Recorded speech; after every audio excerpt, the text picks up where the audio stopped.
где-то в 1911 году эта церковь, храм Покрова Божьей Матери был восстановлен. По-видимому, материал все доставалось с царской России. С тех пор на капитальный ремонт ничего не выделяется.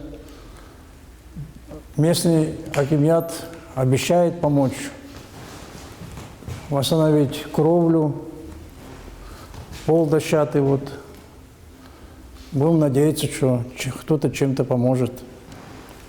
А так, церковь действующая, по праздникам приезжают, собираются прихожане здесь, Богу молятся. Ну вот.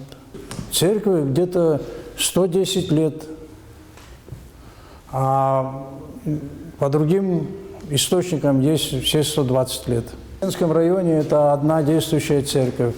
Все православные съезжаются по праздникам сюда, молятся.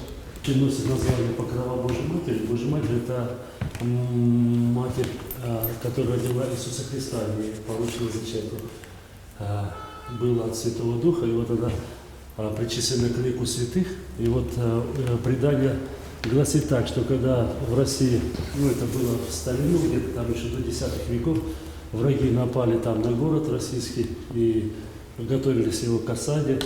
И на небе вот явилась Матерь Иисуса Христа, Мария, и она вот своим вот этим покрывалом закрыла город. И враги, вот это видя, что такая защита с неба явилась, они сняли за осаду и ушли, и город был спасен. И потому вот, когда вот этот храм был построен, насколько мы слышали, как были построены вот, купцы, здесь живущие в 910-х годах, они построили этот храм и дали название Покрова Божьей Матери. Это по преданию. И вот теперь вот здесь в основном иконы, все видите, вот там гравированные иконы, здесь основные вот эти иконы, это икона Божьей Матери, потому что храм носит ее имя, он находится под ее защитой, вот, и в принципе, потому здесь вот очень много икон соответствует именно вот Марии. Из-за отсутствия вот водоотводных желобков вот это все затекает, и вот сырость идет. Сырость, видите? Сырость идет, фундамент подмокает, разрушается камень. Если камень разрушится, кирпич, то все уже, храм весь разложится. Вот посмотрите, как раз, вот видите, уже. Поэтому надо кровлю срочно делать с водоотводными желобками. Говорит предание, я раньше в 1988 году я пришел, когда сам я работал в Узгене в реставрационном центре, там минарет мы восстанавливали. И вот там одна женщина, она была этот историк, она вот об этом говорила, говорит, что вот эти кирпичи в Куршавской церкви, да, они были привезены, они где-то было особо заказаны. На заказ, да? Они сделаны особо качественно. Вот вы заметите, сколько времени простояли, да, вот они бетон.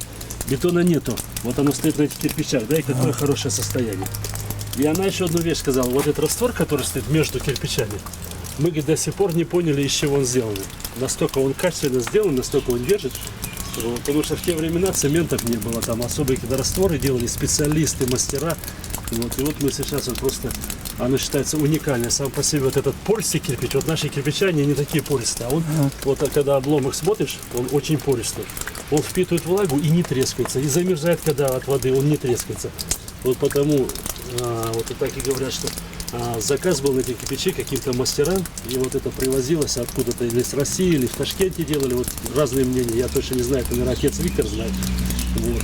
И оно само по себе, вот вы видите, да, архитектура вот эта, оно само по себе уникальное. Просто я считаю, Кыргызстан, он должен сохранить вот это как исторический память.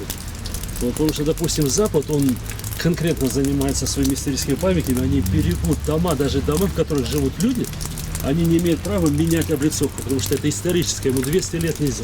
Вот. У нас Кыргызстан, я хотел бы, чтобы тоже обратил внимание, пускай не как религиозный центр русских, пускай хотя бы как исторический памятник в нашей местности. Перекрывали, но это временно. Вот, это временно. Это не выход с положения, надо капитально делать.